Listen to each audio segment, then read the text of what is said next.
How to create a custom light show synced perfectly to your own music? Well, let me show you.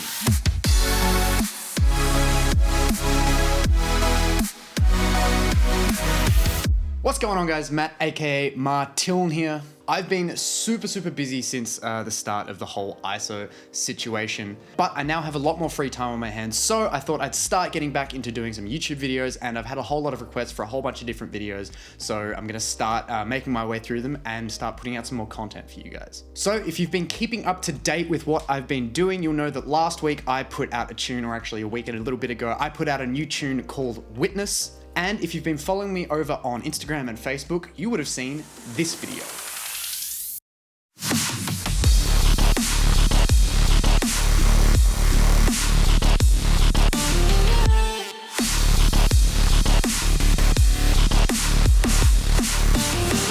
Today, I'm going to show you exactly how I put together that video and how you can set it up for yourself for your own music too, or any other music you want for that matter. Now, before you can get started, there are a few different tools you'll need. One is a DAW and a computer, of course. Now, you can use any DAW you want. It doesn't have to be Ableton Live. I'm going to be showing it in Ableton Live, provided that the DAW you use can open up third-party plugins.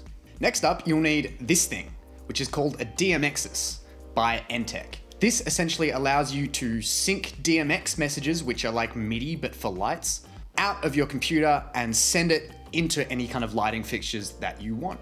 Now, this has both a hardware and software component, and you'll need to set them both up in order for this to work properly. Next thing you'll need are some DMX capable lights. I've got some set up. You can pick some up for really cheap on eBay or wherever you want. I think I picked up 4 of these little parkans for like $70 or something.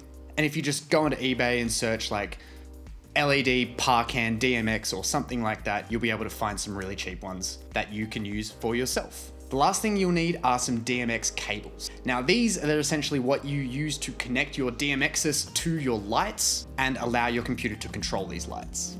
Now, DMX cables come in both 3 and 5 pin varieties. You just need to make sure that you get the DMX cables that work with your particular lights that you get. And once you've got all that, all you need is some music and then you're ready to go. So let's jump into Ableton and show you how to set it up for yourself. All right, so once you've installed your DMX's software and set up all your hardware, next thing you need to do is open up your DAW. I'm open up here inside of Ableton Live, and I just have a single MIDI track open. On our MIDI track, I'm gonna go over to my plugins section and I'm gonna find DMXis. If you have a bunch of plugins like I do, you may want to search for DMXis and load up the instrument version. So DMXis comes as both an instrument VST and an audio effect VST. I like to use the instrument one, but you can use the audio effect one if you want. Double click it, and it will open up on our MIDI channel here. Now you can see on screen, basically we just have this plugin window that looks like a whole bunch of faders. When you first open this up, you might not have any particular fixtures open up or anything like that. So you'll just have a whole bunch of numbers up the top here where I have these things that say LPR 12118 channel. Once you've opened it up, you wanna make sure that your hardware is connected and your lights are also plugged into the DMXis, and then you'll be ready to go. So for those of you who don't know what DMX is, essentially it's like MIDI but for lights. We have 512 different DMX channels available to us inside of DMXis, and essentially each one of these channels are controlled by a single fader, which controls a certain parameter depending on the lights that you have connected. Now, the way in which this works, for example, each of my lights that I have connected all take up 8 channels worth of DMX, which means that my first 8 channels of DMX, my first 8 faders, all control that first light. The next light is also an 8-channel fixture, so the next 8 channels control the parameters of that light. So the most important thing in terms of how you want to set this up is to make sure that none of your DMX channels overlap with each other.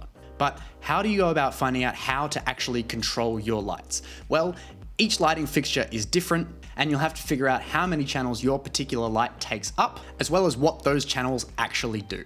Now, if you buy a more professional kind of light, this will probably be inbuilt into the manual and you'll be able to read that quite easily. But if you buy a really kind of cheap light off of eBay or something, this may not be in the manual and you may have to figure it out for yourself. So the easiest way to figure it out is, first of all, you have to set up your light so that it works with DMX, which hopefully should be in the manual. And then once you have that set up, set it to DMX channel 1, and then just start dragging up the faders to see what they do. For instance, I'll pull up my lights on screen, And you can see that when I drag up this first fader, nothing happens. When I drag up this second fader, it's suddenly going to start giving us some red light. I can drag down this fader, and when I drag up the second fader, we have some green light, and down. And you'll see that these don't actually work if that first fader is all the way down. So this first fader here acts as like our master dim control, and then each of these subsequent 3 faders or 4 faders, our RGBW, red, green, blue, and white faders, all act as independent controls for the actual colored LEDs inside of the lights. Then on my particular lights here, I have this automatic color change control, which automatically cycles through some different colors, a speed control, which controls the speed of these color changes when the color changes up, and then a strobe control, which creates a faster strobe the higher up I drag that fader. So in order to figure out how exactly your particular lighting fixture functions, you may have to do some trial and error, but hopefully you can get there. Once you've figured it out, the next thing you'll need to do is set up this fixture to work inside of DMXis. Now, you don't necessarily have to do this, but I find if you're working with a few different lighting fixtures, this is worth setting up. So if you right click on a channel fader, it'll come up with this little option menu. If you go to fixture library, it'll come up with a whole bunch of preset fixtures for you. Now, these are all pre-mapped fixtures that allow you to essentially just view what each of the different controls will do for those particular lights that you have set up. Now, if your light doesn't have an actual fixture associated with it inside of the DMX software already, what you need to do is go to this particular website right here. This is fixtures.dmxis.com. You can sign up for a free account, and essentially you can create your own lighting fixture layouts, as well as download others that people have put together. So I can go over to the left here, create a new fixture, type in my manufacturer, which is unknown. I can type in the fixture name, which is something I make up, maybe fixture 1. Then I can go to fixture modes, type in the new mode name, let's go 8 channel, hit OK, and then it'll give me this particular mode that I can start adding different blank channels to. Now you notice there are some different drop-down menus here. If you just want to create a blank channel, you can do that, or you can create preset channels such as RGB, dimmer, pan and tilt controls for moving headlights. Once you've set up your fixture, you can download it by coming down to the bottom right, going to export for DMXis, and then you'll be able to copy that file into your DMXis library, and it'll be able to be opened up as a fixture inside of the DMXis software. So once we've got our fixtures all set up inside of DMXis, the next thing we can do is start automating these faders. So I'm going to go into my arrangement view, drag this down here, and then I can just open up my automation view, and any of these particular channel faders that I click on inside of DMXis will open up as an automation lane inside of our DMXis track here. And then I can start automating our controls. So I could automate this dim control to say be on for the whole time, put it down here. Then I could automate this so that for a single bar, we have fully red. Come down to here. For the next bar, we have fully green. Go over to here. For the next bar, we have fully blue. Oops, daisies. Added the wrong channel there. Let's go back to here, add this as a channel. And then for the final bar, we have fully white. And now if we play our timeline, we can see that our light over on the left is going to cycle through these particular colors over the course of these bars.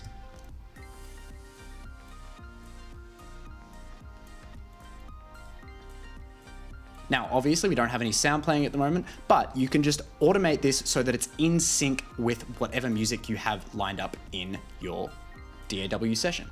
So, of course you could set it up like this, but you'll notice that when you do so, over here on the right in our automation lanes, they just come up as numbers. And if you don't want to keep track of what each of the different numbers do, or you have a lot of different lighting fixtures, you may want to set this up in a little bit of a different way. So I'm just going to delete all of my automation by right-clicking on my track header, hitting clear all envelopes, and just getting rid of these.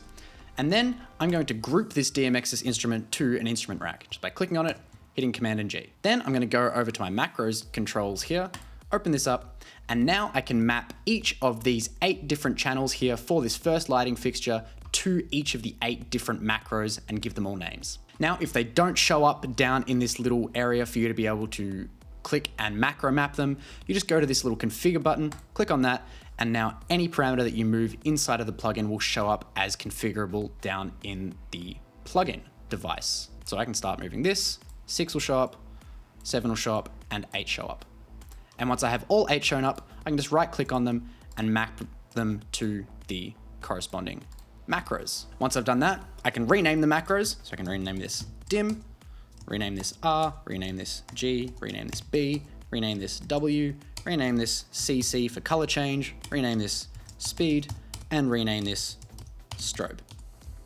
And now, instead of automating the faders inside of our DMXis software, I can just automate my macro controls here. So I can show this automation of the dim control in a new lane, turn this up, again, for another 4 bars, and now redo our automation here. And now we have all of this set up as an instrument rack, and we can just save this instrument rack as a preset. I can right click it, I could call it DMXis Light 1 or something like that. And then I can just go to this little save preset, click on that, and it'll save it as a preset in our user library, and we can then just drag it into any project we want, and we have our DMX light controls available to us.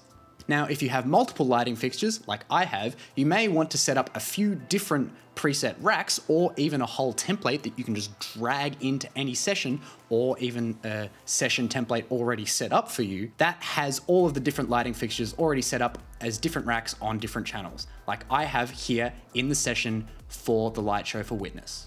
So as you can see in this session, we have a bunch of automation going on here. If I just close all the automation lanes, we can see it's just broken up into paths 1, 2, and 3. I have the audio track up the top here. I have this particular group here. This isn't doing anything. I can delete that. I have this particular group here, which has grouped all of my different parkans. And on each of these different parkans, I have a DMX instrument set up that is set to specifically control the channels for those particular parkans. So for instance, if I go into par 1 and I can drag up the dim and then I can drag up the red, it's going to control that. If I go into par 2, drag up the dim, drag up the green, it'll control my second parkan. Go to par 3, drag up the dim, drag up the blue, and now I have red, green, and blue across all of my different parkans. By the way, parkan is just the type of light that they are. Don't stress too much about that word. So now I can go back to the arrangement automation and I can hit A to open up and view all the automation that I've done here, which is quite a lot, to be perfectly honest. But we can see that I've set up my session so that I have my track up the top. I have the tempo set so that it's synced up with the track.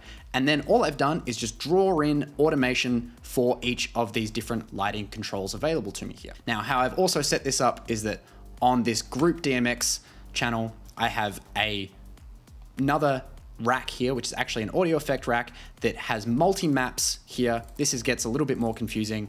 That's mapped to all of the different strobe controls on these DMXis controllers on the individual par channels. You could, of course, just automate these strobes on each of the different channels, but I liked to just have control over the strobes all at once.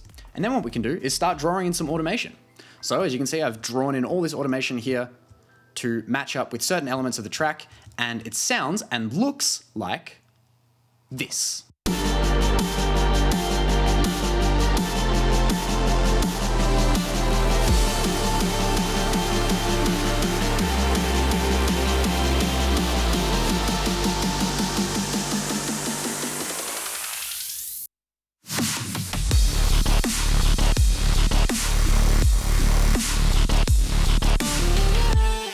And that's how I have my template and session set up for the light show for Witness. Now, if you wanted to, you could go even further and set up, say, dummy clips and everything that had preset automation already in them so that you could just drag in the dummy clips into the session or even trigger them live and have it sync up perfectly to your music. If you want, you can also explore some of the features inside of the DMX's software, such as the sound tracker, the oscillators, and all of the other fun stuff like that, and then map them to controllers and control them as if you're controlling a lighting desk. The possibilities are pretty endless, and really, it's just all about having some fun. So that's how you can go about creating your very own custom light show inside of Ableton Live or any DAW for that matter using DMXis. If you enjoyed the video, make sure to leave a like, leave a comment down below letting me know what you thought, and if you really enjoyed it, make sure to subscribe. It would mean the world to me. I've also recently relaunched my Patreon page and I'm planning on being super active on there, at least starting really soon. I'm gonna put together some cool rewards and do some live streams and stuff like that exclusively for my patrons. So make sure to sign up if you really enjoy my content and want to support what I'm doing. It helps me keep on doing this and keep on bringing you guys great content. Also, make sure to follow me on all the usual places like Instagram, Facebook, etc. And go and check out Witness if you haven't already. You can listen to it on my YouTube page or on my SoundCloud or on any of your preferred streaming services. And that's it for now. I'll see you guys in the next video.